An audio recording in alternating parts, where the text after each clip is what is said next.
पण ह्या ज्या दैवी स्त्रिया आहेत या अजिबात या मानवी भावभावनांच्या गुंत्यात अडकलेल्याच नाहीत, म्हणूनच त्यांच्याकडून केवळ एवढ्यासाठी त्यांच्याकडून मोठ्याच्या मोठं कार्य पार पडलं. गंगेपासून आपण काय शिकायचं असा जर कधी प्रश्न पडला, सत्यवतीपासून आपण काय शिकायचं, आणि हे शेवटी म्हणजे गांधारीचं इतकं तेज आणि इतकं तिचं वैशिष्ट्य आहे की प्रत्यक्ष श्रीकृष्णाला शाप देण्याची पात्रता गांधारीमध्ये आहे असं आपल्याला लक्षात येतं.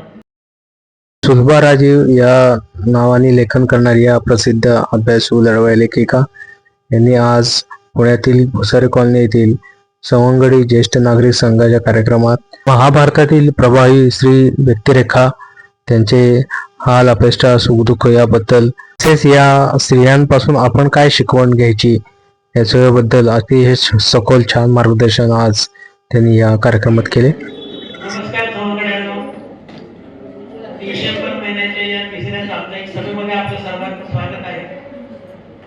आपल्या प्रत्येकप्रमाणे आपण 3 ओंकार म्हणून कार्यक्रमाला सुरुवात करूया.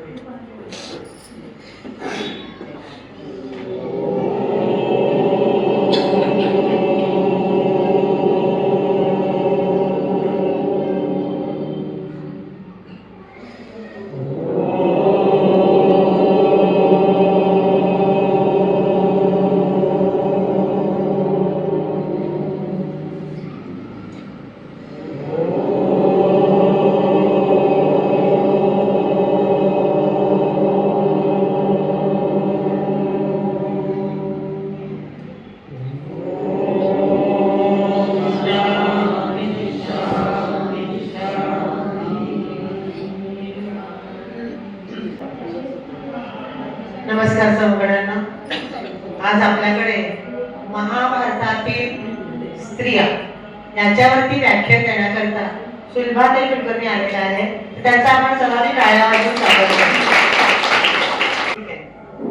फक्त चालू होण्यापूर्वी मी गुलाब सरांना सांगेन की त्यांनी त्यांचा परिचय करून द्यावा. आपल्या प्रमुख वक्ते जे आहेत त्यांचा परिचय घेणार आहे. तत्पूर्वी आपण सर्वांनी त्यांचं स्वागत केलेलं आहे. परत एकदा मी स्वागत करतो त्यांचं आपल्या सर्वांतर्फे आणि त्यांचा थोडक्यात परिचय करून देतो. 6 डिसेंबर शनिवारी म्हणजे मागच्या शनिवारी राजश्री लिंबे यांचा आपण आपल्या पेशवेकालीन स्त्रिया याच्यावर आपण व्याख्यान ऐकलेलं आहे आणि आज आपण महाभारतकालीन स्त्रिया हे व्याख्यान ऐकणार आहोत. या सुलभाताई लेखिका आहेत. यांनी सुलभा राजीव नावाने या ओळखल्या जातात लेखिका म्हणून. त्यांची कादंबरी आहे येसुबाई. 19 वर्षे संशोधन आणि 3 वर्षे लिखाण त्यांनी केलेलं आहे. 11 पुरस्कार महाराष्ट्र साहित्य परिषद पुणे, कोकण आणि मुंबई या त्यांना मिळालेले आहे. त्याची दुसरी आवृत्ती बँकॉक येथे दुसऱ्या आवृत्तीचे प्रकाशन झालेलं आहे. त्यांची या कादंबरीवर जवळजवळ 27 व्याख्यानं झालेली आहेत. त्याची हिंदी आवृत्ती सुद्धा प्रसिद्ध झालेली आहे. ही जी कादंबरी आहे ती आपल्याला सर्वत्र उपलब्ध आहे, आपल्याला विकत मिळू शकते. याच्या 5 आवृत्त्या झालेल्या आहेत. नंतर नाटक त्यांनी लिहिलेलं आहे की आनंदबाई डॉक्टर आनंदी जोशी या पहिल्या महिला डॉक्टर होत्या, त्यांच्या जीवनावर ते लिहिलेलं आहे. याचे 7 पुरस्कार त्यांना मिळालेले आहेत. उत्कृष्ट लेखन केलं म्हणून त्यांना पुरस्कार मिळालेले आहेत. नंतर दुसरं नाटक आहे समर्पित.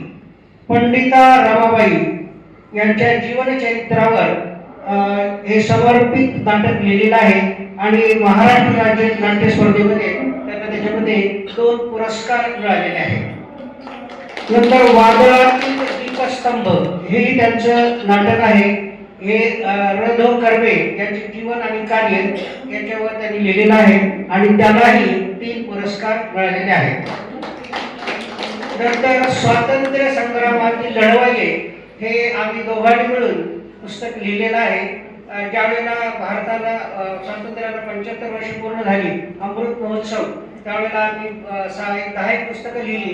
त्यामध्ये स्वातंत्र्य संग्रामातील लढवय्ये या पुस्तकामध्ये 1857चा खानदेश हा हे त्यांचं शोधनिबंध त्या पुस्तकामध्ये आहे, हे आपल्याला सर्वांना माहितीच आहे.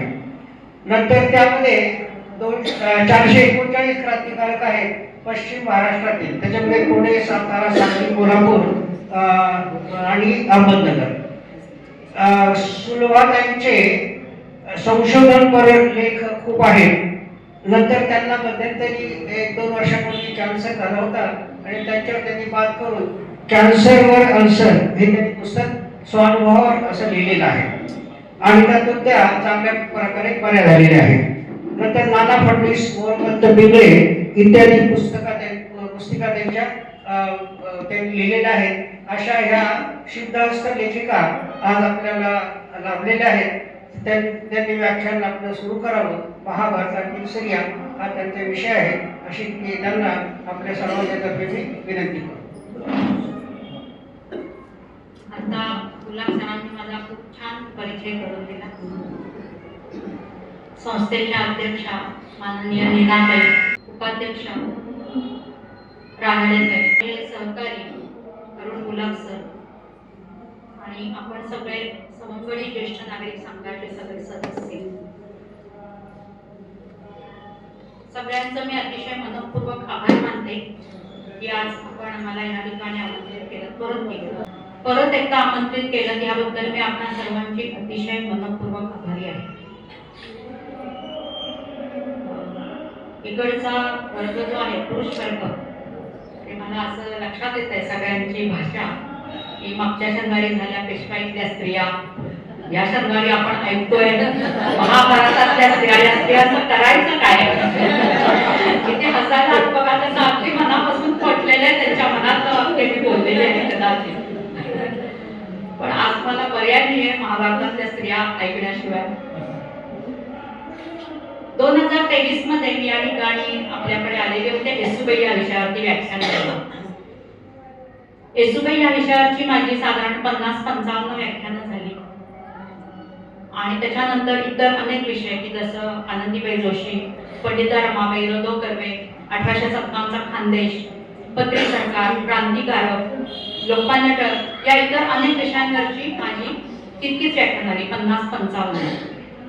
आणि महाभारत या स्त्रियांवरचं मात्र माझं हे पहिलंच व्याख्यान आहे आजचं. त्याचं कारण 2023ला मी या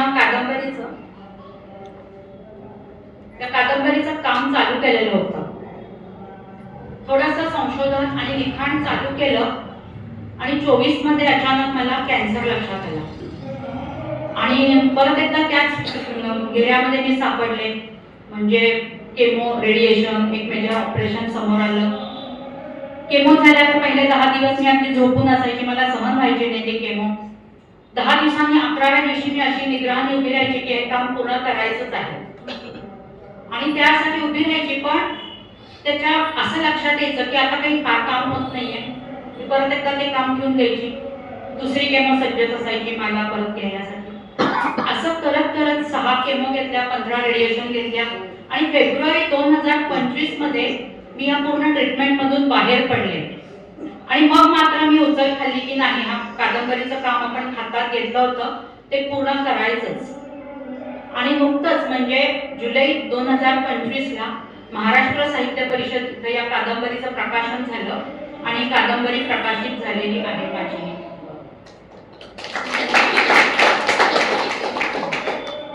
महाभारताचा अभ्यास करताना असं लक्षात आलं की व्यासांनी पहिला जय ग्रंथ लिहिलेला आहे महाभारताचा, तर त्याच्यामध्ये त्यांनी 18 दिवसांचा संघर्ष लिहिलेला होता.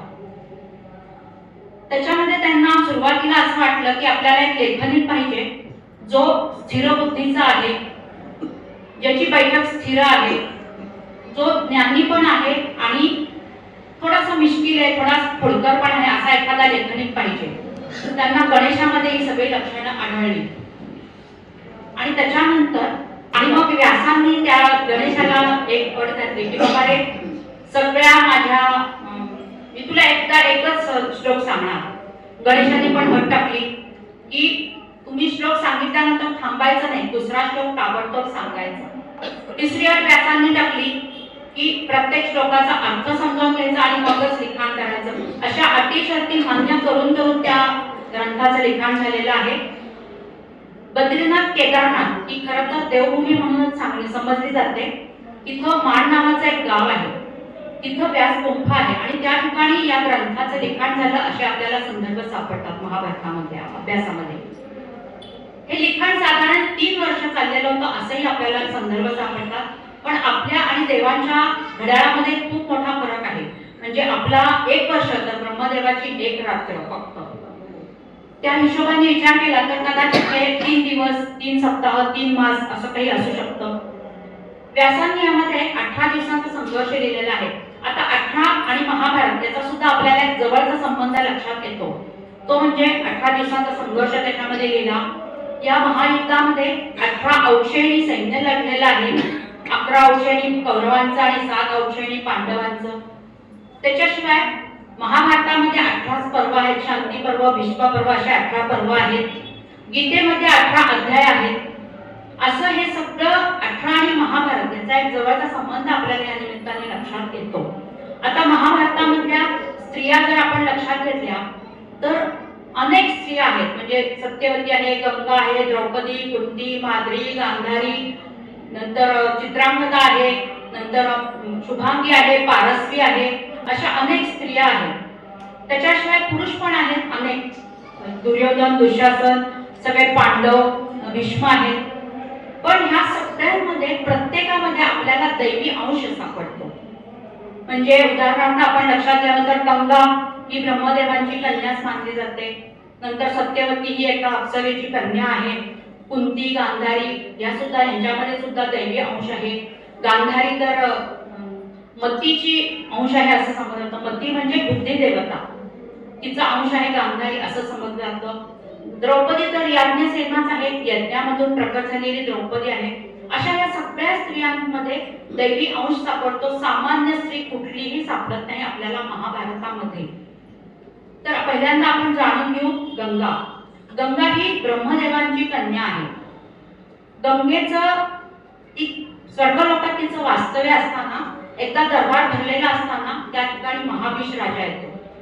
आणि महाबीज राजा याचं सुद्धा इतकं कर्तृत्व मोठं आहे की त्यांनी जवळजवळ 1000 राजश्री यज्ञ केले, 100 पेक्षा जास्त अश्वमेध यज्ञ केले आणि त्या जोरावर तो स्वर्गामध्ये वास्तव्य करून आहे. आता हा महाबीज त्या ठिकाणी हजर असतानाच त्या ठिकाणी वायुदेवांचं आगमन होतं आणि गंगेचं वस्त्र थोडंसं असं हवेमध्ये उडतं. ब्रह्मदेवांना राग येतो की गंगेने आपलं वस्त्र का सांभाळलं नाही. सगळे देव आपल्या सन्माना संकोचाने खाली करतात, पण महाबीज राजा मात्र पाहत राहतो आणि ब्रह्मदेव दोघांना शाप देतो, तुम्ही दोघं मर्त्य लोकांमध्ये जन्म घ्या. आता दोघांनाही लक्षात येतं आपला अपराध काय झालेला आहे तो. आणि महाबीजाला शाप देतात की तुझं पुढच्या जन्मामध्ये हीच पत्नी बनेल तुझी गंगा आणि ती तुझं बिलकुल ऐकणार नाही आणि तू जर कधी काही तिचा जाब विचारलास तर ती तुझा त्याग करून निघून जाईल. आणि असा शाप मिळाल्यानंतर दोघं जण दुःखी अंतःकरणाने बाहेर पडतात. त्याच दरम्यान तिथं त्या आसपासच अजून एक घटना घडते, ते म्हणजे अष्टवसू. आता हे अष्टवसू कोण तर ब्रह्मदेवाचा पुत्र प्रजापती. या प्रजापतीला पुत्र नव्हता, त्याला 50 कन्याच होत्या आणि त्या 50 कन्यांना त्यांनी पुत्रिका म्हणून वाढवलेला आहे. तर या 50 कन्यांपैकी एक कन्या वसू आणि धर्म यांना 8 पुत्र झालेत आणि तेच अष्टवसू या नावाने प्रसिद्ध पावलेले आहेत. आता या अष्टवसूंमध्ये एक शेवटचा पुत्र आहे, तो म्हणजे प्रभास नाव त्याचं. आता हा प्रभासचं लग्न झालं प्रभाशी. आता ही प्रभा कोण तर ही आहे बृहस्पतीची भगिनी. ही प्रभा इतकी ज्ञानी आणि इतकी न्यायी आहे की तिने त्या काळामध्ये ब्रह्मचर्याचं पालन केलेलं आहे. आता ब्रह्मचर्याचं पालन म्हणजे आपण सध्याच्या कलियुगामध्ये आपण अतिशय सीमित अर्थ पकडतो ब्रह्मचर्याचं पालन. पण मला सुद्धा महाभारताचे अभ्यासादरम्यानच हा अर्थ कळला की ब्रह्मचर्य याचा अर्थ चराचरामध्ये पसरलेलं जे ब्रह्मांड आहे त्याचं ज्ञान करणं म्हणजे ब्रह्मचर्य. तर प्रभानी हा ब्रह्मचर्याचा अभ्यास केलेला होता, त्याशिवाय योगांचा अभ्यास केला होता आणि त्याद्वारे ती विश्वसंचार भ्रमण करून आलेली आहे आणि नंतर तिचा प्रभासशी विवाह झालेला आहे. आता प्रभा आणि प्रभास या दोघांच्या मिलनामधून एक पुत्र जन्माला आला आणि तोच आहे विश्वकर्मा.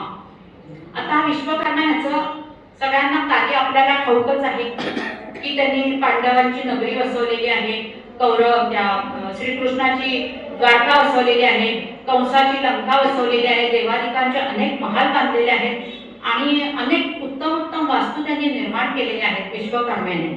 आता हा प्रभा आणि प्रभास आणि हे अष्टवसू यांचा काय तर एकदा ते सगळेजण एका ठिकाणी वनभोजनाला जातात. वनभोजनाला गेल्यानंतर तो एका मुनीचा आश्रम असतो आणि त्या ठिकाणी नंदिनी धेनू असते आणि ती नंदिनी धेनू चोरण्याचं काम हा प्रभास करतो प्रभेच्या हट्टावरून. आता प्रभाला त्या धेनूची एवढी काय हाव सुटली असा आपल्याला प्रश्न पडतो. तर सीतेला सुद्धा कधी काळी कांचनमृगाचा मोह पडलेलाच होता ना. प्रभेलाही तसंच त्या धेनूचा मोह पडतो. का मोह पडतो तर त्या धेनूच्या दुग्धापासून ते दुग्ध जर प्राशन केलं तर मनुष्याला वृद्धावस्था आवडत नाही. मनुष्य चिरतरुण अवस्थेमध्ये चिरकाल जगेल असा एक त्या धेनूच्या दुधाचं एक वैशिष्ट्य असतं. प्रभेला त्या धेनूचा मोह पडतो. प्रभासला ती आग्रह करते आणि बायकोचा हट्ट कोणी टाळू नाही शकत. शेवटी प्रभास त्या धेनूचं चौर्यकर्म करतो. ते बाहेर पडत असतानाच ते वशिष्ठ ऋषी त्या ठिकाणी येतात आणि त्यांना घडलेला प्रकार कळल्यानंतर ते ताबडतोब शाप देतात, तुम्ही सगळे मरते लोकात जन्म घ्या. प्रभासला शाप देतात ते की तुझी शापाची व्याप्ती जास्त असेल कारण की तू प्रत्यक्ष ते चौर्यकर्म केलेलं आहेस. आणि मग प्रभासला म्हणतात तुला त्या जन्मामध्ये भार्येचं सुख मिळणार नाही आणि तुला अनंत काळ पृथ्वीवरती राहावं लागेल, अनेक वर्ष पृथ्वीवरती राहावं लागेल. आता हे सगळे अष्टवसू घाबरून जातात, म्हणतात आम्हाला उशाप पण द्या ना. मग उशाप मिळतो त्यांना की तुम्हाला त्या जन्मामध्ये जर त्वरित कोणी मुक्ती दिली तर तुम्हाला त्या जन्मातून लगेच मुक्ती मिळेल.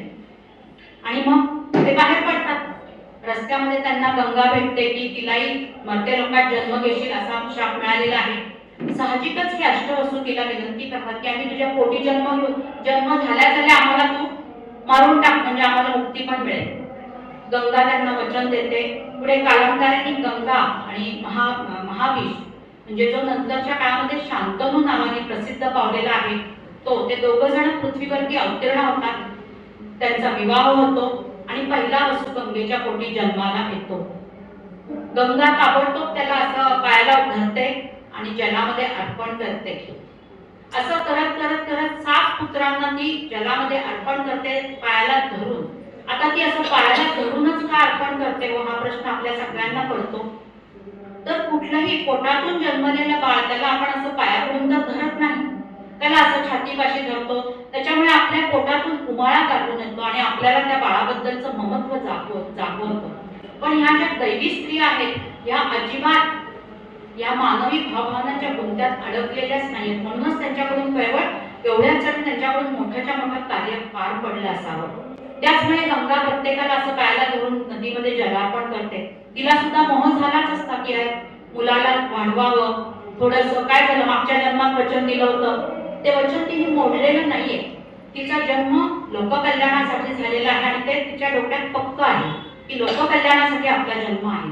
आणि त्याच्यानंतर गंगा 8व्या पुत्राच्या वेळेला मात्र शांतनू तिला अडवतो की बाई का असं कार्य करतेस.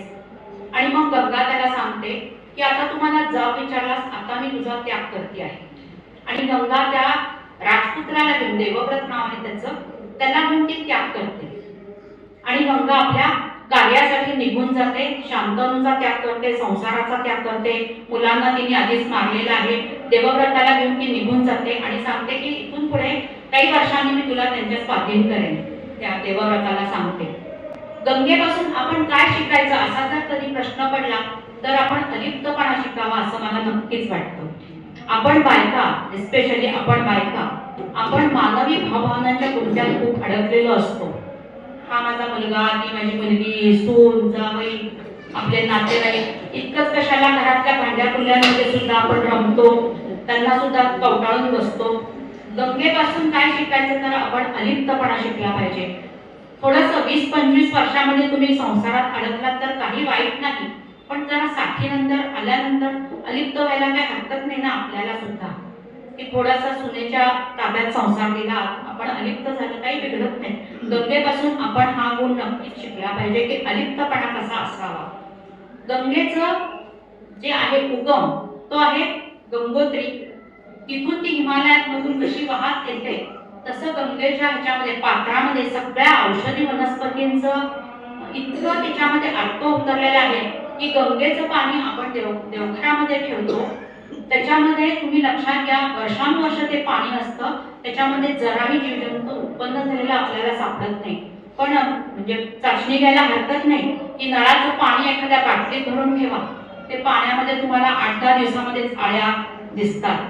इतकं गंगेच्या पाण्यामध्ये शुद्धता आहे आणि इतकं ते औषधी आहे. आणि मनुष्याच्या शेवटच्या जन्मामध्ये त्याला ते तोंडामध्ये शेवटी घातलं जातं गंगेच्या पाण्याला, इतकी त्याच्यामध्ये शुद्धता आहे. तर ही अशी ही गंगा आणि तिने आपलं कार्य, देवाचं कार्य समजून, म्हणजे देवाकडूनच आलेली आहे ती आणि जनकल्याणासाठीच आपला जन्म आहे हे तिने नक्कीच समजून घेतलेलं आहे आणि त्या कार्यासाठीच तिने वाहून घेतलेलं आहे. अशी ही गंगा. शेवटच्या दिवसांमध्ये मात्र जेव्हा भीष्म शरपंजरी पडतात तेव्हा गंगेने परत एकदा आलेली आहे गंगा. भीष्मांच्या सगळ्या वेदना आपल्याकडे घेतलेल्या आहेत आणि भीष्मांना असा वर दिलेला आहे की तुम्हाला इथून पुढे तहान भूक लागणार नाही किंवा सकाळी प्रातःविधीची भावना तुम्हाला होणार नाही, असा तिने भीष्मांना वर दिलेला आहे आणि परत एकदा ते आपल्या जनकल्याणाच्या कार्यासाठी निघून गेलेले आहे. आता आपण दुसरी माता पाहू, ती आहे सत्यवती. माता सत्यवती. सत्यवती ही खरं तर एका अप्सरेची कन्या आहे. आता ही अप्सरा अद्रिका नावाची एक अप्सरा होती आणि तिचा नवरा तो चेदिदासाचा राजा आहे, तो उपरिचर वसू या नावाने तो प्रसिद्ध पावलेला आहे. आता आपण म्हणतो की आपल्या भारत म्हणजे विमानांचा शोध राईट बंधूंनी लावला, पण आपल्या रामायण किंवा महाभारत या काळामध्ये सुद्धा आपल्याला विमानांचा संदर्भ कळतो की महाभारतामध्ये पुष्पक विमानाचा संदर्भ आपल्याला कळतो. रामायणामध्ये सुद्धा हा जो उपरिचर राजा आहे तो इंद्राचा मित्र होता आणि इंद्राने त्याला एक स्फटिकाचं विमान भेट दिलेलं होतं आणि त्या विमानामधून तो सगळीकडे भ्रमंती करायचा असे उल्लेख आपल्याला सापडतात. म्हणजे आपल्या भारतामध्ये रामायण आणि महाभारत याच्यामध्ये विमानांचा उल्लेख आपल्याला आवर्जून सापडतो. तर हा उपरिचर आणि अद्रिका या दोघांचा विवाह होतो की अद्रिका गर्भवती असते आणि तेव्हाच तिच्या काहीतरी अवैध घडते तिच्याकडून आणि तिला शाप मिळतो की तू मासळी होशील आणि जलामध्ये जाऊन पडशील. आता ती गर्भवती असते म्हणून तिला ह्या प्रकारचा शाप कदाचित कमी तीव्रतेचा मिळाला असावा आणि ती यमुनेच्या डोहामध्ये जाऊन पडते. पुढे काही दिवसांनी एक कोळी जाळं लावून बसतो, त्याच्या कोळ्याच्या त्या जाळ्यामध्ये ती मासळी सापडते आणि त्या कोळ्याला समजत नाही की ही दिव्य मासळी दिसते पण पोट का इतकं फुगीर आणि तो कोळी तिचं पोट फाडतो आणि अचानक त्या पोट फाडल्यामुळे त्या अद्रिकेचा मृत्यू होतो. ती ह्या जन्मातून मुक्त होते आणि त्या पोटातून दोन दिव्य बालक जन्माला येतात, ते म्हणजे एक मुलगा एक मुलगी. आणि तो कोळी घाबरून जातो, म्हणतो हे काय आपत्तीत घडलं, मासळीच्या पोटातून दोन बालक जन्माला आली. तो घाबरून राजाकडे जातो, म्हणतो की हे बघा ही दोन मुलं जन्माला आलेत, मुलगा मुलगी. राजा म्हणतो बरं झालं, माझ्या वंशाला दिवा नाही, मी ह्या मुलाला ठेवून घेतो. राजा मुलाला ठेवून घेतो, पण मुलीचं काय करायचं? मग मुलीला तो कोळी आपली मुलगी असल्यासारखं वाढवतो आणि तिचं नाव ठेवतो सत्यवती. आता ही सत्यवती असते, अप्सरेचीच कन्या, अप्रतिम सुंदर असते दिसायला, पण तिच्या अंगाला वास येत असतो मासळीचा. आणि मग तिथून पुढे नंतर ती त्या काळामध्ये आपल्या पित्याला थोडीशी मूल्य मिळवून द्यायची, म्हणजे पार्थस्थांना ह्या किनाऱ्यावरून त्या किनाऱ्यावर सोडायचं आणि ते मिळणारं मूल्य आपल्या कोळी वडिलांना द्यायचं. हा तिचा त्या काळातला उदरनिर्वाहाचा धंदा असतो. आणि त्या प्रकारे ती करत असताना एकदा तिच्या बोटीमध्ये बसतात पराशर ऋषी. ते पराशर ऋषी सगळं तिचं जाणून घेतात, मागचा जन्म गतजन्म, आणि मग ते तिला म्हणतात की तुझ्या माझ्या संयोगातून एक पुत्र जन्माला येईल जो जगविख्यात होईल, जगाच्या अंतापर्यंत त्याचं नाव राहील. पण मग ती म्हणते उघड्यावर कोणी संग करतं का? माझ्या अंगाला माशाचा वास येतोय आणि नंतर लग्नानंतर माझा नवरा काय म्हणेल की माझी योनी दुभंगलेली असेल तर. आणि मग पराशर ऋषी तिला सगळे वर देतात की तुझ्या अंगाचा मासळीचा वास येईल, तुझ्या अंगाला केवढ्याचा सुगंध येईल, आपला संग कोणी पाहणार नाही आणि त्याहीपेक्षा त्या आपल्या संगमानंतर मिलनानंतर तुझी योनी अभंग राहील. तुला लग्नासाठी अडचण येणार नाही. आणि मग मिलन होतं त्या दोघांचं. सत्यवती त्याच्यानंतर आपल्या घरी येते आणि आपल्या आई वडिलांना सगळी सत्य परिस्थिती सांगते, जे पण घडलेलं आहे ते. आणि तिच्या आई वडिलांना सुद्धा पराशर ऋषींचं ते प्रभुत्व माहिती असतं, त्याच्यामुळे ते आई वडील सगळं मान्य करतात आणि तिला एका यमुनेच्या द्वीपावरती नेऊन ठेवतात आणि त्या ठिकाणी महर्षी व्यासांचा जन्म झालेला आहे. म्हणून त्यांना कृष्ण द्वैपायन व्यास असं सुद्धा आपण म्हणतो. महर्षी व्यासांचा जन्म होतो. त्याच्यानंतर महर्षी व्यास 14-15 वर्षी परत एकदा हिमालयात निघून गेले आणि सत्यवती आपल्या सगळ्या रुटीनमध्ये परत येते. त्याच्यानंतर तिच्या आयुष्यात येतो शांतनू. आता मधल्या काळामध्ये गंगेने देवव्रताला परत एकदा त्याच्याकडे आणून सोडले, पण गंगा परत एकदा तिच्या कार्याला निघून गेलेली आहे आणि शांतनूला सत्यवतीचा परत मोह पडतो. शांतनू सत्यवतीला मागणी घालायला येतो, पण हा कोळी जो आहे तिचे वडील ते एकूण सगळी परिस्थिती पाहून अट घालतात की हिच्या मुलाला राज्य मिळालं तरच मी हिचा तुझ्याशी विवाह करून देईन. आणि मग शांतनूला प्रश्न पडतो की आता काय. पण मग देवव्रत भीष्म त्या ठिकाणी येतात आणि त्यांनी ती भीष्म प्रतिज्ञा केलेली आहे की मी विवाह करणार नाही, माझा विवाहच नाही झाला तर मुलाचा काही प्रश्नच येणार नाही. आणि मग त्याच्यानंतर सत्यवतीचं आणि राजा शांतनूचा विवाह होतो. त्या दोघांना पुत्र झालेले आहेत 2, एक चित्रांगद आणि विचित्रवीर्य नावाचे. सत्यवतीचं आयुष्य एका रात्रीत बदललेलं आहे. जेव्हा ती कोळीवाड्यामध्ये असते त्याच्यानंतर ती अचानक हस्तिनापूरची राणी होते आणि सत्यवतीचं आयुष्य एकाएकी बदललेलं आहे असं आपल्याला लक्षात येतं. त्याच्यानंतर सत्यवतीला चित्रांगद आणि विचित्रवीर्य हे 2 मुलं झालेली आहेत. चित्रांगदचं मात्र एका चित्रांगद नावाच्या गंधर्वाशी युद्ध करत असताना त्याचं निधन झालेलं आहे. आणि विचित्रवीर्य याच्यासाठी भीष्मांनी अंबिका आणि अंबालिका या दोघींचं अपहरण करून आणलेलं आहे. अर्थातच अंबिका, अंबालिका आणि अंबा ही सुद्धा तिचंही आणलेलं आहे, पण आंबेचा विषय खूप वेगळा, कारण की तिने भीष्मांना विरोध केलेला आहे की मला या विचित्रवीर्याशी विवाह करायचा नाही, माझं कोणावर तरी प्रेम आहे. त्याच्यामुळे ती निघून जाते शिखंडी बनून. शेवटी तिने महाभारताच्या शेवटी भीष्मांचा म्हणजे सूड घेतलेला आहे. हा विषय वेगळा. अंबिका आणि अंबालिका आता राजप्रसादात आहे आणि विचित्रवीर्याचं वर्तन मात्र थोडं विचित्र होतंय का काय अशी कुठेतरी सत्यवतीला शंका येते, कारण की तो दिवसाचे 24 प्रहर महालामधून हलत नाही राज्यकारभार करतो, नाही प्रजेच्या हिताकडे लक्ष देतो आणि परिणामी तोच येतो विचित्रवीर्य आजारी पडतो आणि त्याचं निधन होतं. आता सत्यवतीच्या समोर एक मोठा गहन प्रश्न निर्माण होतो, तो म्हणजे शांतनू. ते मधल्या काळामध्ये शांतनूचं पण निधन झालेलं आहे.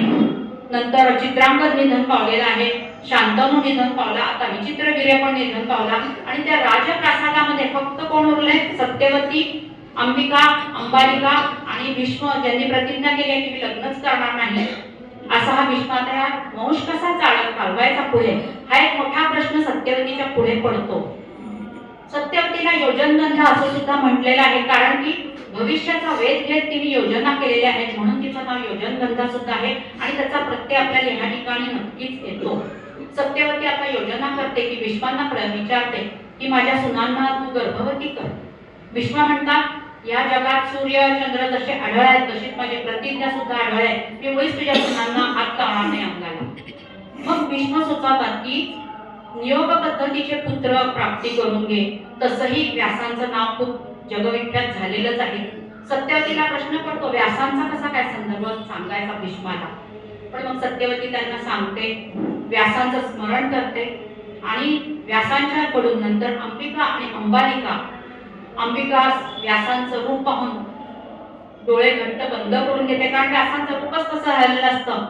दाढी वाढलेली असते, जटा झालेल्या असतात, डोळे पिंगट झालेले असतात. अनेक वर्ष त्या हिमालयातच राहिल्याने आणि यज्ञोपवीत कामामध्ये त्यांचं सगळं शरीराला उग्र वास येत असतो आणि अंबिका डोळे घट्ट बंद करून घेते. धृतराष्ट्राचा जन्म झालेला आहे.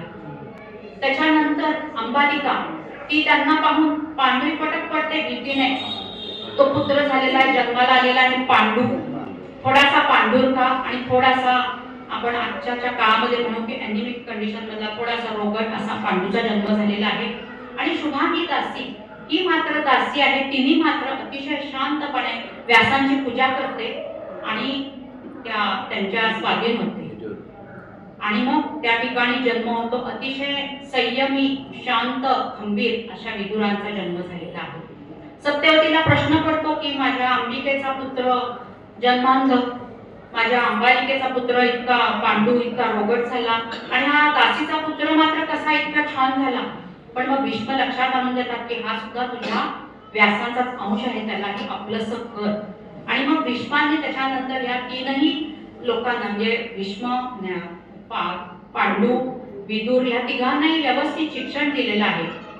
धृतराष्ट्र जरी जन्मांध असला तरी सुद्धा त्याला भीष्मांनी अतिशय छान शिक्षण दिलेलं आहे. आवाजाचा वेध घेण्याची ताकद धृतराष्ट्रामध्ये भीष्मांनी केलेली आहे की अशा प्रकारे त्या लोकांना जन्मांध लोकांना ही ताकद खूप असते, आवाजाचा वेध घेण्याची ताकद ती भीष्मांनी त्याच्यामध्ये वाढवलेली आहे.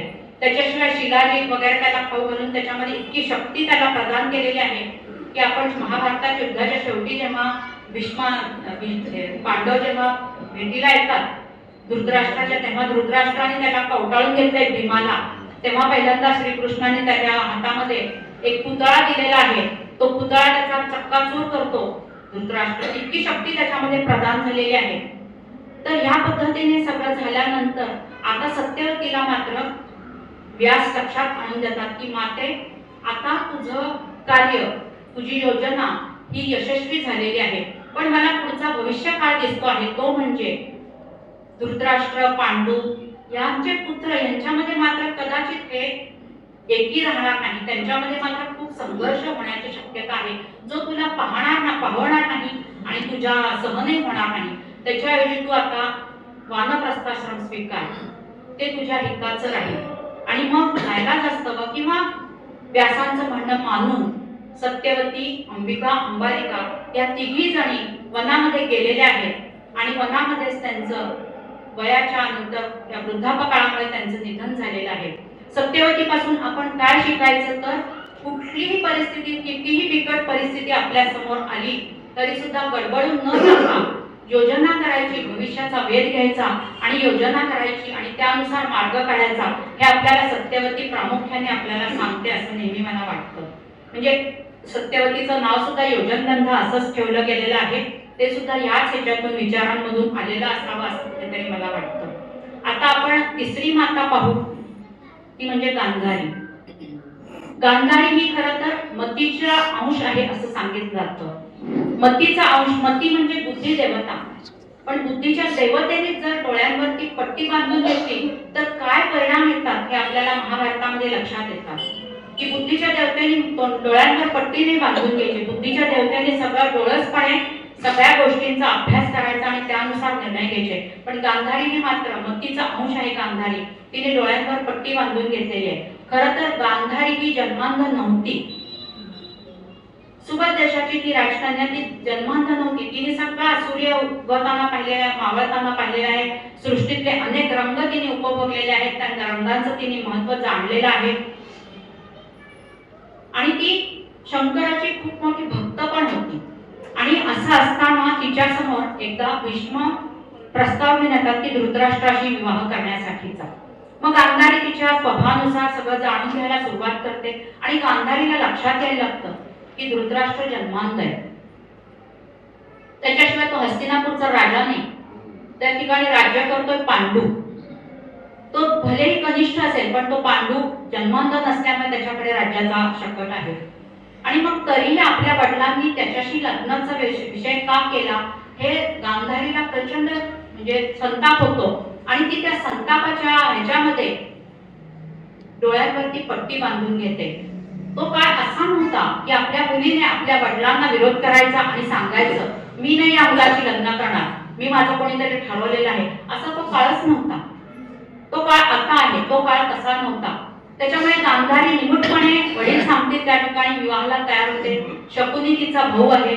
शकुनी तिला म्हणतो जे पण तुझ्या आयुष्यात घडतंय त्याला तू निमूटपणाने सामोरी जा. आणि मग गांधारीने हा विवाह केलेला आहे. ती हस्तिनापूरमध्ये दाखल होते.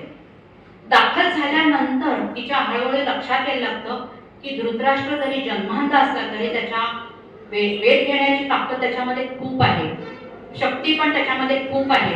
पण ह्या कुठल्याही गोष्टींचा तो उपयोग करत नाही असंही गांधारीच्या लक्षात येतं. आणि मग ती धृतराष्ट्राला सांगायला लागते की तुम्ही त्या शक्तीचा उपयोग करा, तुम्ही तो आवाजाचा वेध घेण्याचा आहे त्याच्यासाठी उपयोग करा. तुम्ही महालामध्ये राहू नका, तुम्ही जास्तीत जास्त नगरामध्ये जा. पांडू जसे वेगवेगळ्या मोहिमांमध्ये सामील होतात तसं तुम्ही मोहिमांमध्ये सामील व्हा, पण तुम्ही महालामध्ये बसू नका. आणि धृतराष्ट्राला मात्र वाटतं काल आली आणि मला अक्कल शिकवते.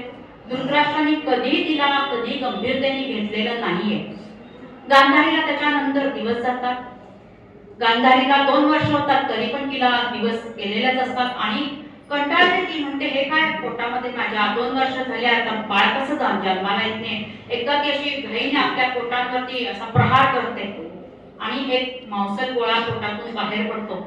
एरवी एखाद्या स्त्रीला 100 मुलं होणं त्या काळात काय किंवा आजच्या काळात काय अवघड किती आहे याचा आपण नक्कीच विचार करू शकतो. पण मग त्या पोटातून तो मांसल गोळा पडतो आणि त्याच वेळेला त्या ठिकाणी व्यासांचं आगमन झालेलं आहे. आता व्यासांना मात्र गांधारीबद्दल खूप आदर आहे, कारण की कुठलीही मुलगी आपल्या पतीच्या साठी अशी डोळ्यांवर पट्टी बांधून घेईल का हा विचार आपण करायला पाहिजे. आपण 10 मिनिटं जरी डोळ्यांवर पट्टी बांधली तरी सुद्धा आपल्याला असह्य होतं, पण या गांधारीने आयुष्यभरासाठी ती पट्टी बांधून घेतलेली आहे. त्याच्यामुळे व्यासांच्या मनात तिच्याबद्दल खूप आदर आहे. व्यास त्या ठिकाणी येतात आणि त्या प्रत्येक 100 तुपाच्या कुंड्या तयार करतात आणि त्या प्रत्येक कुंडीमध्ये त्यातला अंश टाकतात आणि एक वेगळी कुंडी तयार करतात, त्याच्यामध्ये एक अंश टाकतात. त्या कुंडीतून मुलगी जन्माला येते दुष्यला आणि या 100 कुंड्यांमधून 100 पुत्र आलेले जन्माला कौरव. आणि या पद्धतीने गांधारीला 100 पुत्रांची प्राप्ती झालेली आहे. एक मुलगी दुष्यला तिचा जन्म झालेला आहे. त्याच्यानंतर गांधारी त्या पुत्रांना सुद्धा सांगते की वेगवेगळ्या पद्धतीने आपल्या सगळ्या शक्ती विकसित करा, पण कोणीही पुत्र तिच्या कुठल्याही गोष्टींना कधी गंभीरतेने कधी घेतलेलं नाहीये. आणि धृतराष्ट्राने आपल्या पुत्रांवर अंधप्रेमच केलेलं आहे असंही आपल्याला लक्षात येतं. गांधारी अतिशय न्यायी असते. तिचं नेहमी म्हणणं आहे की माझी पट्टी डोळ्यांवर आहे, माझ्या विचारांवर माझी पट्टी नाही. त्याच्यामुळे ती प्रत्येक गोष्टीचा पुढचा विचार करते आणि त्यानुसार ती वागायचा प्रयत्न करत असते. गांधारीच्या नेत्रांमध्ये इतकी शक्ती झालेली आहे तयार की गांधारीने सगळं तिचं स्वत्व त्या नेत्रांमध्ये जसं काही ओतलेलं आहे. त्याचमुळे महाभारताच्या शेवटी ज्या वेळेला पांडव म्हणजे सगळे पांडव तिच्या पाया पडायला येतात की आमचा जय झाला, आम्ही तुला भेटायला आलेलो आहोत, त्यावेळेला धर्मराज तिच्या पायापाशी वागतो आणि तिच्या पायांवरती असं बोट ठेवतो आणि गांधारीची जळजळीत दृष्टी त्या नेत्रांवर म्हणजे त्या पट्टीतून त्याच्या बोटांवर पडते आणि धर्मराजाचे ते नख आणि बोट करपून गेलेली आहेत असं सगळ्यांच्या लक्षात येतं. इतकी तिच्या नेत्रांमध्ये शक्ती निर्माण झालेली होती. गांधारीने तिच्या आयुष्यामध्ये फक्त एकदाच नेत्रांवरची पट्टी सोडली, ते म्हणजे दुर्योधनाला चांगलं शरीर देण्यासाठी, की आता तुला सगळं लोखंडाचं शरीर देण्यासाठी तिने ते पट्टी सोडलेली आहे. आणि त्या एकाच वेळेला तिने ती पट्टी सोडली. ती म्हणते की तू निर्वस्त्र उभा राहा माझ्या समोर, मी तुला ते शक्ती प्रदान करते, माझ्या नेत्रांद्वारे तुझ्या ह्याच्या शरीरावरती हे करते. आणि आपल्याला कृष्णनीती माहितीच आहे. कृष्ण म्हणतो अरे बाळा 1-2 वर्षाचा होतास तेव्हा आई समोर नंगू धावायचं तेव्हा ठीक होतं, आता एवढा मोठा पुरुष झालास आता नग्न असं आई समोर उभं राहणं चांगलं आहे का? काहीतरी तर वस्त्र परिधान कर एवढ्या कमरेला तरी. आणि मग दुर्योधन ते वस्त्र परिधान करतो. नेमकी त्याच ठिकाणी गांधारची दृष्टी पोहोचत नाही आणि आपल्याला त्याच्या पुढे माहितीच आहे भीमाने त्याच गोष्टीचा लाभ घेतलेला आहे. गदेचा प्रहार त्या ठिकाणी केलेला आहे आणि दुर्योधनाचा वध झालेला आहे. तर गांधारीमध्ये इतकी शक्ती नेत्रांमध्ये ती प्रकट झालेली आहे. आणि गांधारीचं वैशिष्ट्य म्हणजे ती पूर्ण आयुष्यभर धृतराष्ट्राशी व्यवस्थितपणे ती नांदलेली आहे. तिने एकदाही धृतराष्ट्राच्या अंधपणाची जाहीर चर्चा केलेली नाही किंवा त्याला कधी त्याची जाणीव दिलेली नाही. पण गांधारीला एक दुःख मात्र नेहमी सलतं, ते म्हणजे मी ज्या माझ्या नवऱ्यासाठी मी नेत्रांवर पट्टी बांधली, माझ्या सगळ्या सुखाचा त्याग केला, त्या माझ्या नवऱ्याने माझ्याशी एकनिष्ठ नाही राहिलेला. धृतराष्ट्राला एका दासीपासून मुलगा झाला, पुत्र झालेला आहे आणि तोच युयुत्सु नावाने प्रसिद्ध पावलेला आहे. गांधारीला ह्या गोष्टीचं अतिशय वाईट वाटतं की माझा नवरा माझ्याशी एकनिष्ठ का राहिला नाही. पण गांधारीने आपल्या नेत्रांवर पट्टी बांधून घेतलेली होती. ती उघडपणे ह्या गोष्टी कधीही बोलली नाही, पण तिच्या मनामध्ये हे सगळं दुःख नेहमी आहे तिच्या मनामध्ये. गांधारीने शेवटी म्हणजे गांधारीचं इतकं तेज आणि इतकं तिचं वैशिष्ट्य आहे की प्रत्यक्ष श्रीकृष्णाला शाप देण्याची पात्रता गांधारीमध्ये आहे असं आपल्याला लक्षात येतं. जेव्हा महाभारत युद्ध संपतं तेव्हा श्रीकृष्णाला तिने शाप दिलेला आहे की तुला भूत भविष्य वर्तमान सगळं माहिती होतं, पण तरी सुद्धा तू हे युद्ध थांबवलं नाहीस. आजपासून 3 तपांनी तुझ्या यादव कुळाचा असाच निर्वंश होईल, तुझं यादव कुळ नष्ट होईल आणि तू त्यावेळेला काहीही करू शकणार नाहीस आणि एका सामान्य व्यक्तीकडून तुझी हत्या होईल किंवा तुला मरण येईल. आणि तसंच झालेलं आहे. 3 वर्षांनी द्वारका बुडालेली आहे. 3 तपांनंतर द्वारका बुडालेली आहे आणि एका जरा नामक एका फासे पारध्याकडून श्रीकृष्णाला बाण लागलेला आहे आणि श्रीकृष्णाचं सुद्धा निधन झालेलं आहे.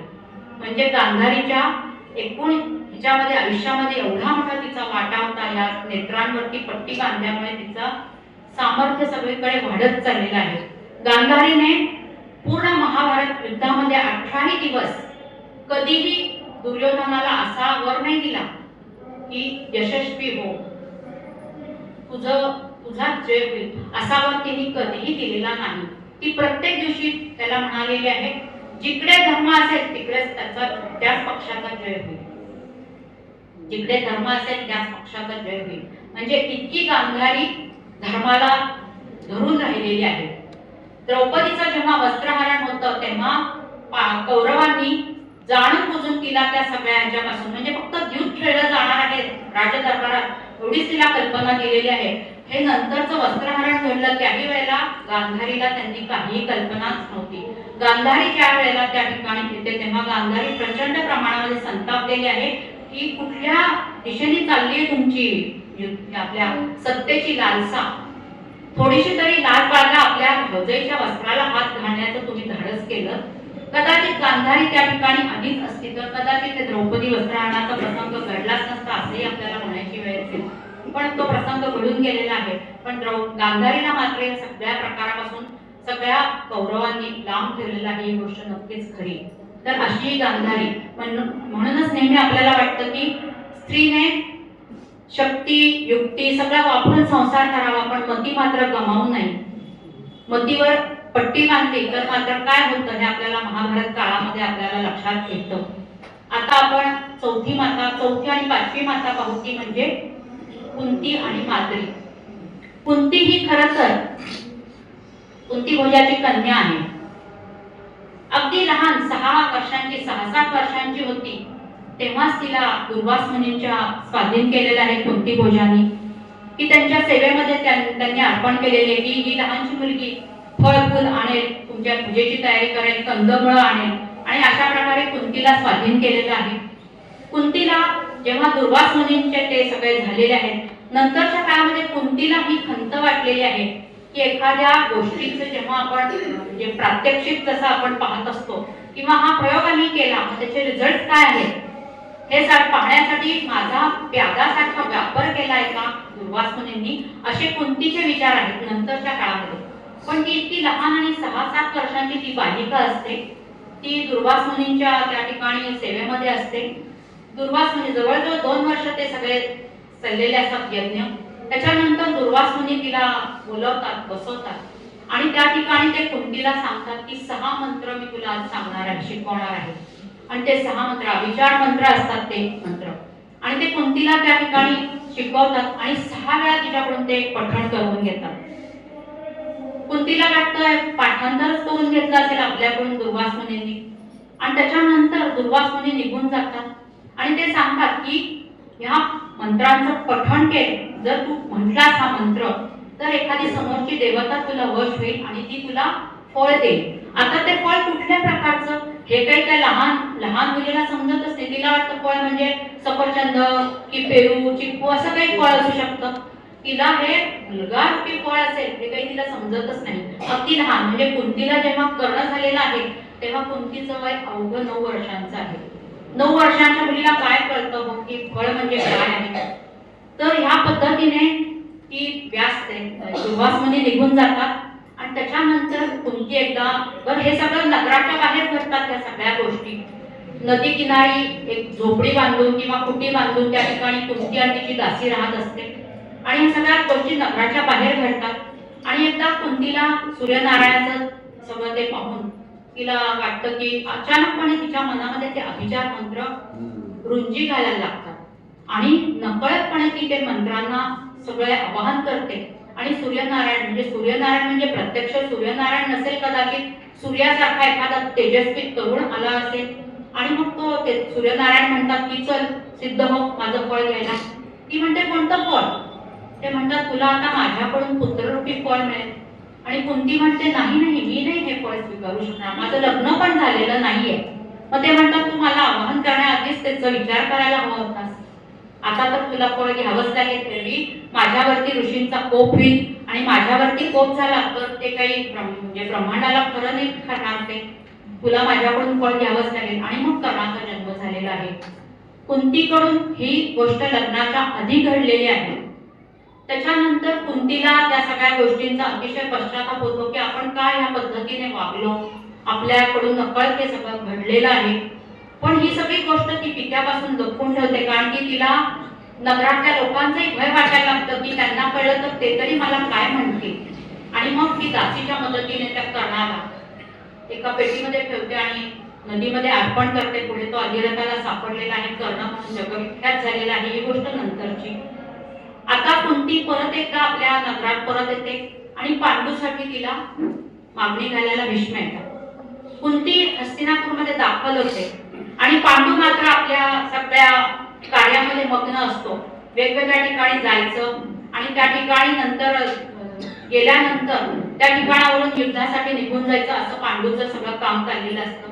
आणि कुंती सगळं ते पाहत असते. आणि त्याच्यानंतरच्याच काही दिवसामध्ये परत एकदा भीष्म माद्रीला पुढ्यात घालून घेऊन येतात आणि माद्रीला मात्र यावेळेला चक्क मूल्य देऊन ते घेऊन आलेले असतात. म्हणजे माद्रीची ती सुद्धा व्यथा आहे की मला वस्तूसारखं मूल्य दिलं गेलं आहे आणि मला खरेदी करण्यात आलेलं आहे.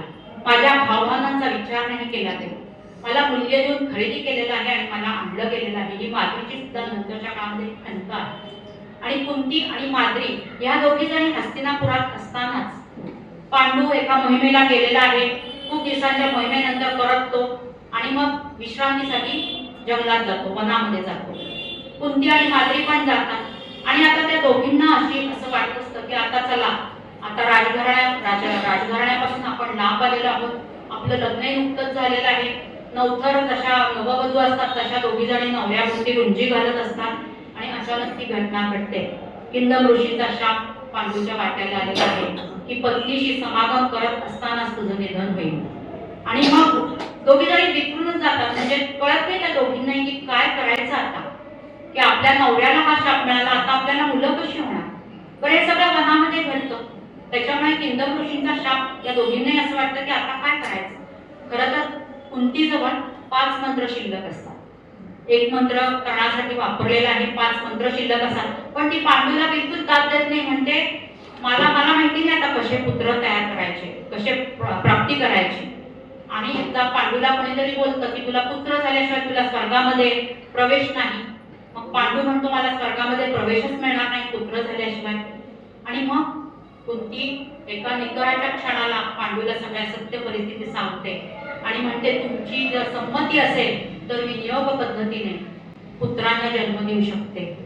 आणि मग पहिल्यांदा ती आवाहन करते यमदेवाला, यमराजांना. धर्मराजाचा जन्म झालेला आहे. दुसरा वायुदेवांपासून भीम झालेला आहे. तिसरा अर्जुन झालेला आहे इंद्रदेवांपासून. आता 3 पुत्र झाले. 4था पुत्र कर्ण झालेला आहे, तो लग्नाच्या आधीचा आहे. 4 मंत्र वापरून झाले. अजून 2 मंत्र तिच्याकडे शिल्लक आहेत. आणि माद्रीला अचानक शंका येते की आपल्या नवऱ्याला जर असा शाप मिळालेला आहे की समागम करत असताना तुझं निधन होईल आणि मोठ्या बाईंना मात्र दिवस जात आहेत, पुत्र होत आहेत. म्हणजे काय नक्की काय समजायचं, अशी शंका माद्रीला येते. आणि मग माद्री ती शंका नवऱ्याजवळ म्हणजे पांडूजवळ बोलून दाखवते की मला पण पुत्र प्राप्ती करायची, मला पण दिवस गेले पाहिजे. मला माहिती नाही तुम्ही दोघं जण काय करताय, मला पुत्र प्राप्ती व्हायलाच पाहिजे.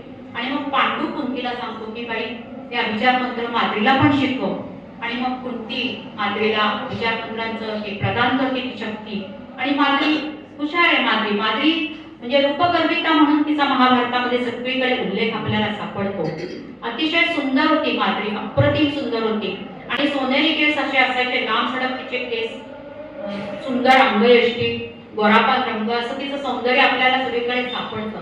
आणि माद्री त्याच्यानंतर अश्विनी कुमारांना तिने पाचारण केलेलं आहे आणि त्यांच्यापासून नकुल आणि सहदेवांचा जन्म झालेला आहे. आता कुंती आणि माद्री अशा दोघी जणी आणि हे 5 पुत्र पांडू. वनामध्ये तर सगळं मस्त वातावरण असतं. सगळ्यांना विचार वाटतो हस्तिनापूरचा की आता हस्तिनापूर नगरीत काय आहे.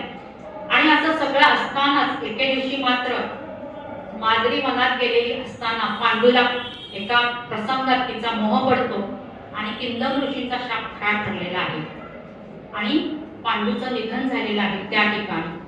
आणि निधन झाल्यानंतर मात्र माद्री शुद्धीवर येते. माद्रीने खरं तर त्यावेळेला प्रचंड विरोध केलेला आहे पांडूला की नको महाराज, हे आपल्या जीवावर बेतू शकतं. पण त्या कामज्वरामध्ये पांडूला काही सुचत नाही. तो माद्रीला जवळ घेण्याचा प्रयत्न करतो आणि तो शाप खरा ठरतो. आता कुंतीच्या एकदम लक्षात येतं पांडूचं निधन होतं आणि कुंतीला लक्षात येतं की काय घडलं असावं. पण कुंतीच्या समोर आता पर्याय पण राहत नाही की काय करायचं आता आपण. आणि माद्री म्हणते, ज्या माझ्या मोहाबाई माझ्या नवऱ्याने प्राण गमावले महाराजांनी, मी त्यांच्यासोबत सहगमन करते. सती हा शब्द नाही त्या ठिकाणी, सहगमन करते मी त्यांच्यासोबत, की आता ह्या पृथ्वीवरती नाही स्वर्गात तरी आमचं मिलन होऊ शकतं. म्हणून माद्रीने पांडूबरोबर सहगमन केलेलं आहे. आणि त्याच्यानंतर कुंतीला आता प्रश्न पडतो की आता 5 पुत्रांना घेऊन जायचं कसं, कुठे जायचं. हस्तिनापूरमध्ये धृतराष्ट्र राजाच्याच आविर्भावात वावरतोय. त्याचे सगळे पुत्र राजपुत्राच्या आविर्भावात वावरत आहेत. त्यांना हे जंगल, हे पांडव, हे 5 पुत्र यांची काही माहिती नाही. हे पुत्र सुद्धा आणून घरात आलेले आहेत. जवळजवळ त्यांचं 14-15 वय झालेलं आहे. आणि कुंतीला प्रश्न पडतो की आता कसं जायचं हस्तिनापुरात. पण तिच्यासमोर दुसरा पर्याय पण नसतो आणि ती हस्तिनापुरात येते. आणि हस्तिनापुरात आल्यावर तेच होतं. या धृतराष्ट्राला या सगळ्यांचं येणं आवडत नाही. दुर्योधन दुःशासनाला अचानक आलेले हे चुलत भावंड समजतच नाही, उमजत नाही. भीमाची ताकद त्यांना सहन होत नाही. अर्जुनाचं धनुर्धारी पण त्यांना सहन होत नाही. धर्मराजाचं शांत वागणं त्यांना सहन होत नाही. आणि मग त्यांच्यामध्ये संघर्ष सुरू होतो. आणि प्रत्येक वेळेला गांधारीने त्यांना सांगितलं, याचा दुस्वास करू नका, भीमासाठी ताकद मिळवा, आपल्या कमतरतेवरती मात करा, अर्जुनासारखे धनुर्धारी बना. पण ह्या कोणीही गांधारीचं पण म्हणणं मनावर घेतलेलं नाही. आणि शेवटी तेच होतं. त्या ठिकाणी द्रौपदी वस्त्रहरण घडलेलं आहे त्याच्यानंतरच्या काळामध्ये. आणि कुंतीला त्या सगळ्या ह्याच्यामध्ये अतिशय क्लेश मनाला वाटायला आलेले आहेत. आणि कुंतीने त्याच्यानंतरच्या काळामध्ये शेवटी ज्या वेळेला महाभारत युद्ध झालेलं आहे त्याच्यानंतर कुंतीला असं वाटतं, मध्यंतरीच्या काळामध्ये तिची कर्णाची पण भेट झालेली आहे. कर्णाला पण तिने सगळं सत्य सांगितलेलं आहे. महाभारत युद्धामध्ये तुझं आणि अर्जुनाचं सामना होऊ नये म्हणून ती कर्णाला सगळं सत्य सांगते. आणि त्या ठिकाणी ज्या वेळेला महाभारत युद्ध संपतं, सगळेजण नदीच्या काठी तर्पण द्यायला येतात. त्या ठिकाणी कुंती धर्मराजाला म्हणते, अजून एका योद्ध्याचं तर्पण कर. कोणता योद्धा, तर कर्ण. मग सगळे म्हणतात की कर्णाला का तर्पण द्यायचं. धर्मराज म्हणतो, हा कर्णाला का तर्पण द्यायचं, आम्ही तर कर्णाला किती म्हणजे विचित्र परिस्थितीमध्ये मारलेला आहे. आणि मग ती म्हणते की तो माझा लग्नाच्या आधीचा पुत्र आहे, तर मी तुला विनंती करते की त्याला पण तर्पण कर. आणि मग धर्मराजाला विचित्र म्हणजे धक्का बसतो की तो म्हणतो, नाही माते, तू एवढं मोठं सत्य, एवढी मोठी गोष्ट का पोटात लपवून ठेवलीस, का आम्हाला आधीच सांगितलं नाहीस. आणि मग तो परत एक विचारतो की कर्णाला हे सगळं माहिती होतं का. तर ती म्हणते, हो, दुर्दैवाने हे सगळं कर्णाला माहिती आहे. आणि मग धर्मराज म्हणतो की तू एवढं मोठं सत्य पोटामध्ये लपवून ठेवलंस म्हणून धर्मराज तिला म्हणतो की तुला शाप देण्याची माझी पात्रता नाही, पण मी तमाम स्त्री जातीला शाप देतो. तो म्हणजे स्त्रियांच्या पोटामध्ये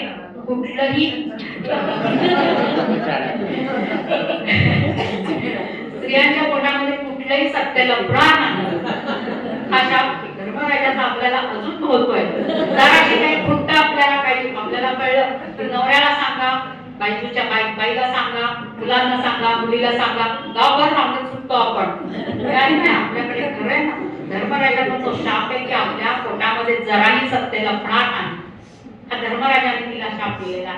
त्याच्यानंतरच्या काळामध्ये कुंती, गांधारी आणि धृतराष्ट्र धृतराष्ट्राला भीम वारंवार डिवचत असतो की बघ तुझा अंधपणाचा सगळ्यांनी फायदा घेतलेला आहे आणि त्याच्या विविध गोष्टींवर भीम त्याला डिवचत असतो. आणि मग एका क्षणाला धृतराष्ट्राला असं वाटतं की आता हे बास झालं आयुष्य सगळं आपलं, आपण वानप्रस्थाश्रम स्वीकारला पाहिजे. आणि मग धृतराष्ट्र, कुंती, गांधारी हे सगळेजण वनामध्ये गेलेले आहेत आणि वनामध्येच विदुर पण गेलेला आहे, संजय पण गेलेला आहे. विदुर हा यमाचाच अंश आहे आणि वनामध्ये ज्यावेळेला विदुर दाखल होतो त्याच्यानंतर धर्मराज त्या ठिकाणी त्याला शोधत येतो. पण विदुराने त्याच्या नंतरच्या काळामध्ये अन्न आणि पाण्याचा सुद्धा त्याग केलेला आहे आणि कुठल्या तरी झाडाकडे तो जाऊन बसलेला आहे जप करत. आणि एकदा त्या ठिकाणी धर्मराज येतो, विदुराला शोधत येतो आणि विदुर हा सुद्धा यमाचाच अंश आहे आणि विदुराने आपली ज्योत धर्मराजाच्या ज्योतीमध्ये विलीन करून घेतलेली आहे, त्या शरीराचा त्याग केलेला आहे.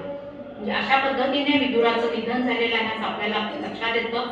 आणि या तिघांचं मात्र निधन वणव्यामध्ये तिघही जण गेलेले आहेत आणि त्यामध्ये त्यांचं निधन झालेलं आहे असंही आपल्याला लक्षात येतं. ही सत्य सगळं.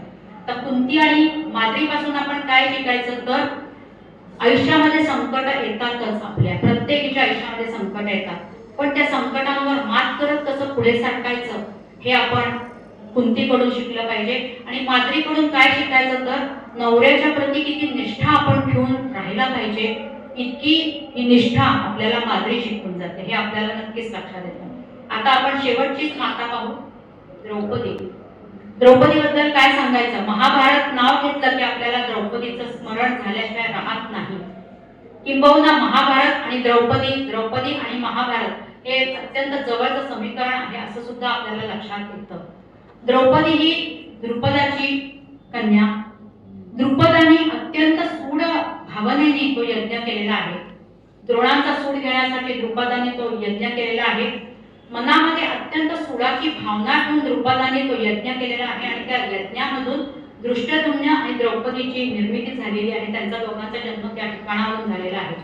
त्याच्यामुळे द्रौपदीच्या मनामध्ये जन्मापासूनच एक सुडाची भावना, म्हणजे तुम्ही शांत म्हणजे गर्भावस्थेमध्ये बाईला सांगितलं जातं की तुम्ही शांत डोकं ठेवा, तुमच्या मुलावरती त्याचा परिणाम होईल.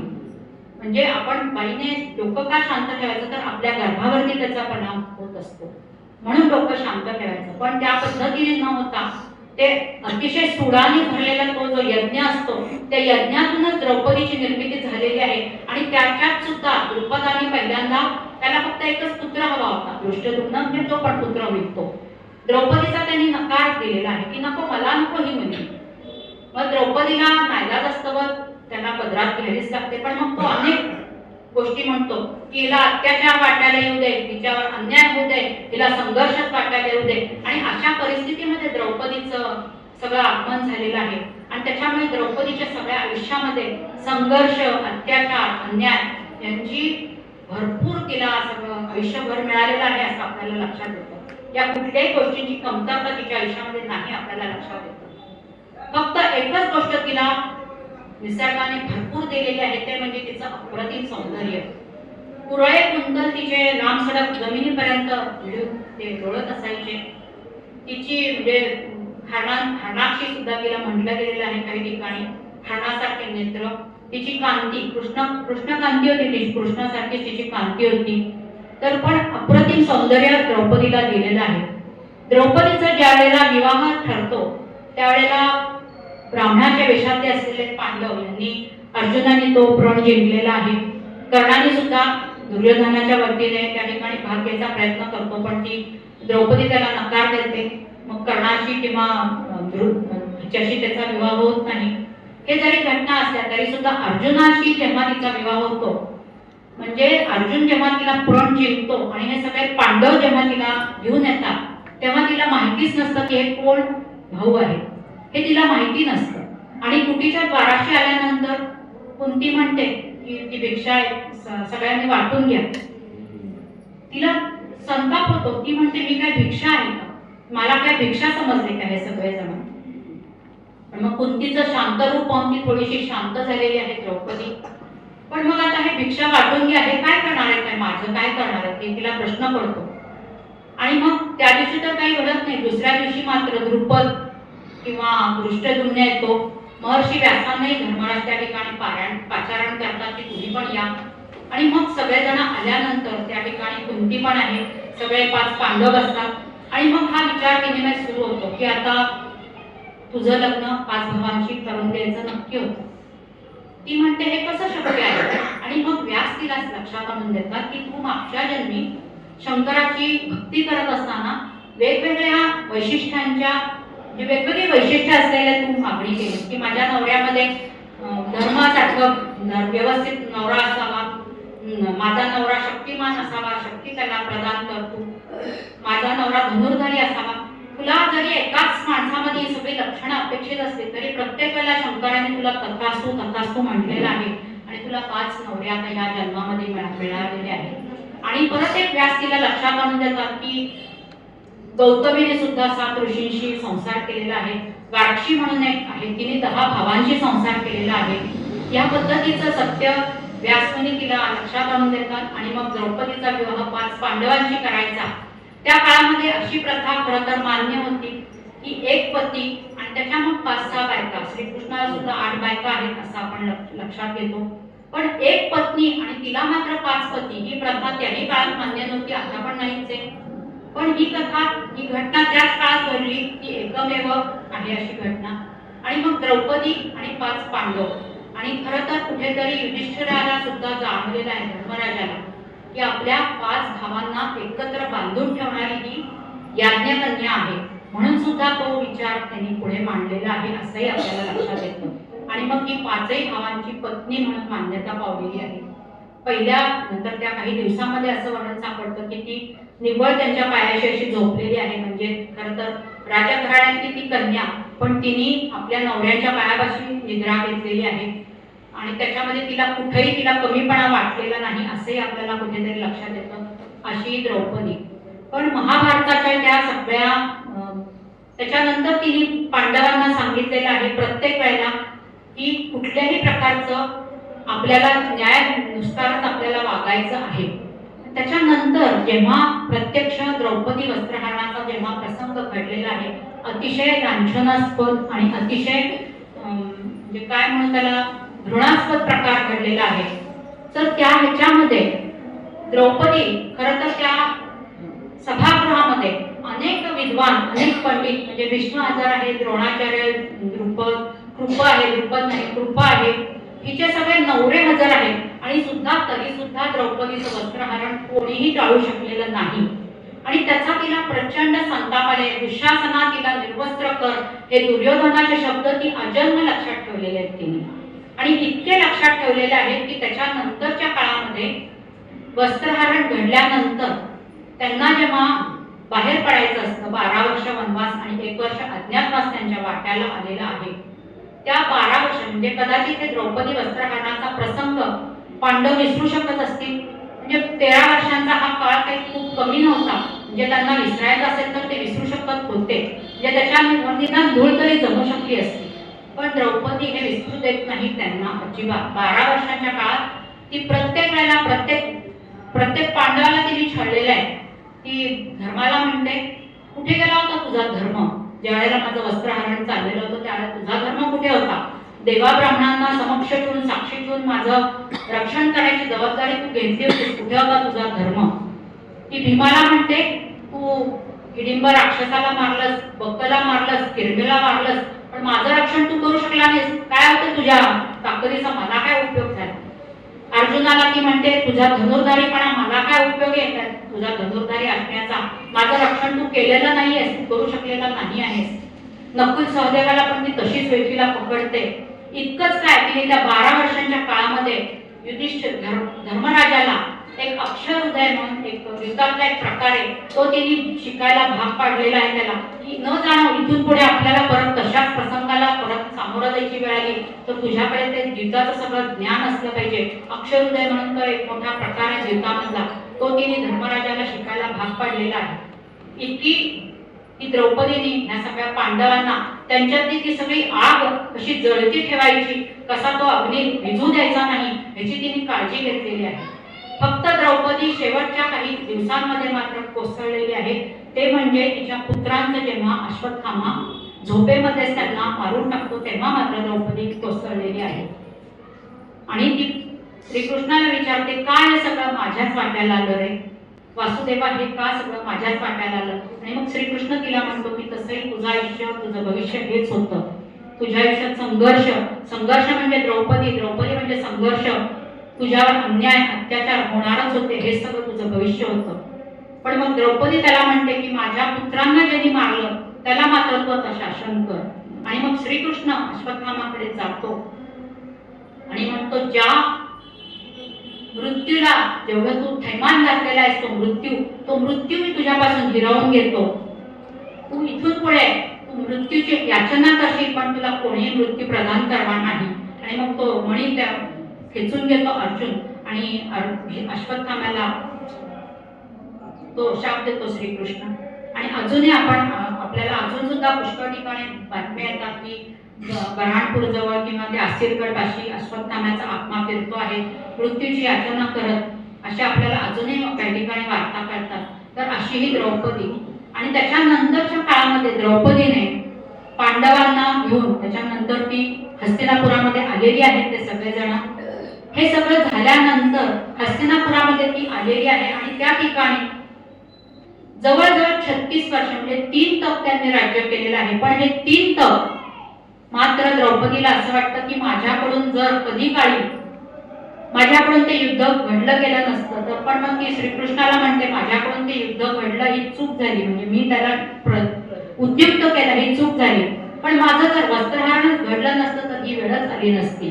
आणि मग ती श्रीकृष्णाला विनंती सुद्धा करते की पुढच्या जन्मामध्ये, मला माहित नाही किती जन्म आहेत, पण पुढच्या जन्मामध्ये मला एक सामान्य स्त्री बनव.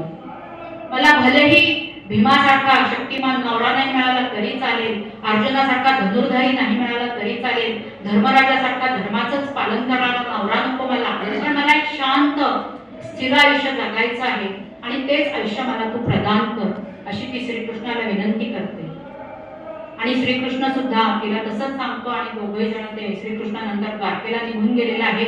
या पांडवांनी नंतर 36 वर्ष म्हणजे 3 तप हस्तिनापुरावर राज्य केलेलं आहे. पण त्या हस्तिनापुरामध्ये एकही पुरुष नंतर राहिलेला नाही. महाभारत युद्धामध्ये 18 औक्षणी सैन्य म्हणजे जवळजवळ 39 लाख पुरुष त्या ठिकाणी मेलेले आहेत. आणि तेवढ्या स्त्रिया हस्तिनापुरामध्ये ज्यांच्यावर नवरेच गेलेले असतात, त्याच्यामुळे पुत्रप्राप्तीचा काही प्रश्नच येत नाही, त्या सगळ्या स्त्रिया नगरामध्ये हिंडत असतात. आणि हा अशा नगर सगळे कौरवांचा सुद्धा सगळा निपात झालेला आहे.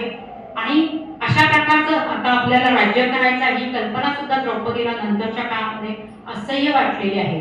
पण काही नाईलाज असतो आणि त्या इलाज नसतो आणि ते त्या प्रकारचं राज्य करतात. त्याच्यानंतर 36 वर्ष म्हणजे जवळजवळ 3 तपांनी श्रीकृष्णाची द्वारका पण बुडालेली आहे. श्रीकृष्णाचं निधन झालेलं आहे. या वार्ता अर्जुनापर्यंत येऊन पोहोचलेल्या आहेत, पण त्याचाही नाईलाज असतो.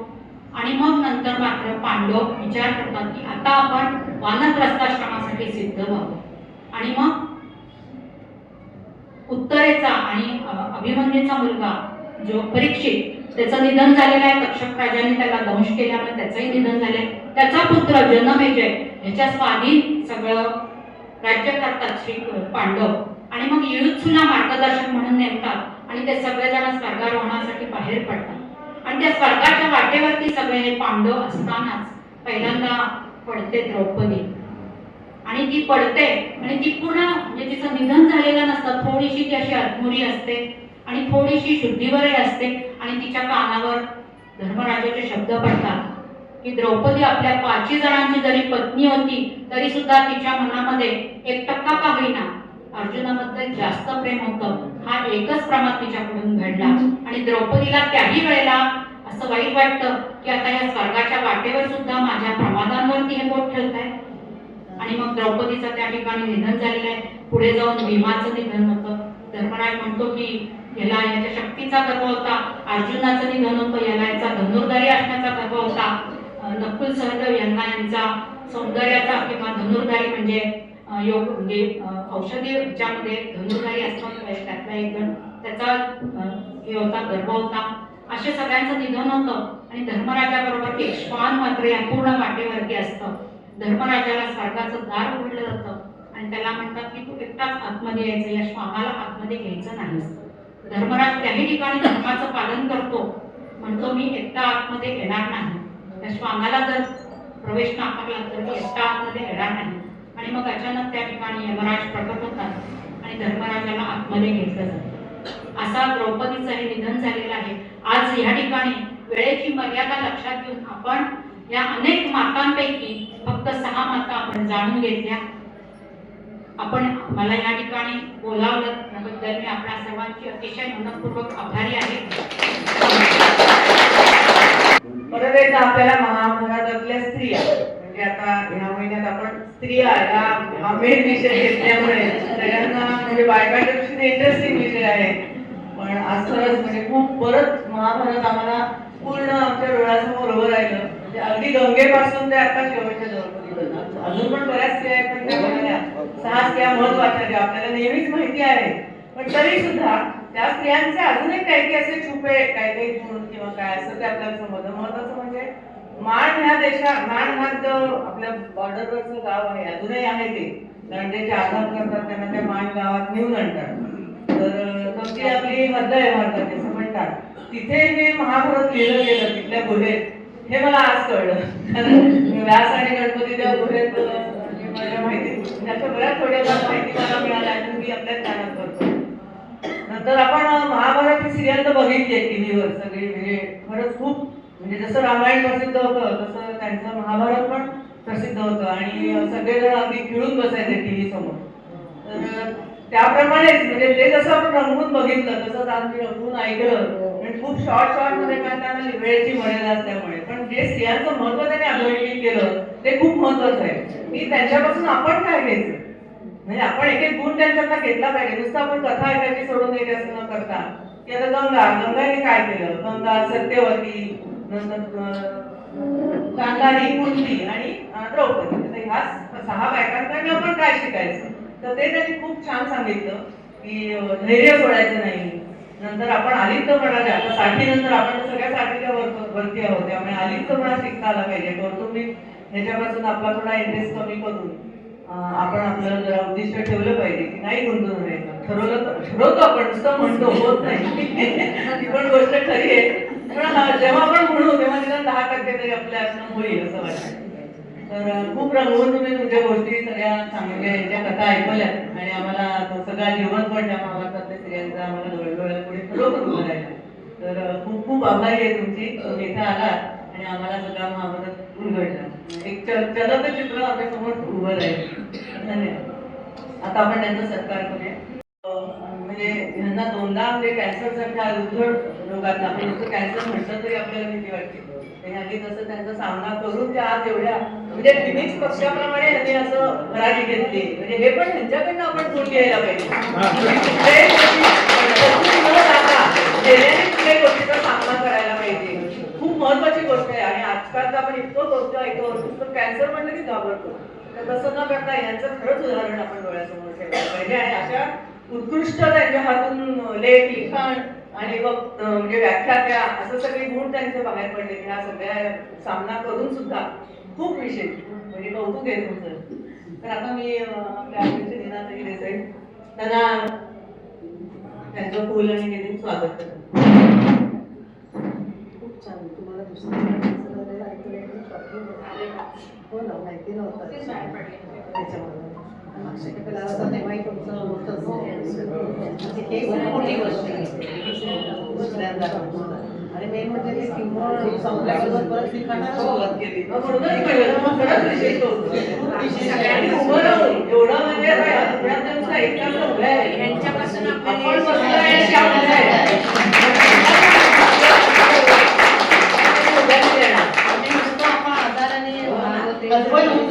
तसं न होता म्हणजे महाभारतातल्या स्त्रियांना 6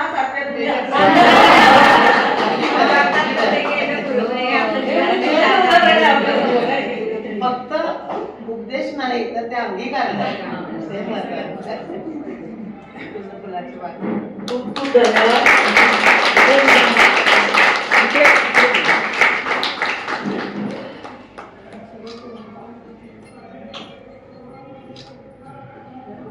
खूप छान सांगितलं.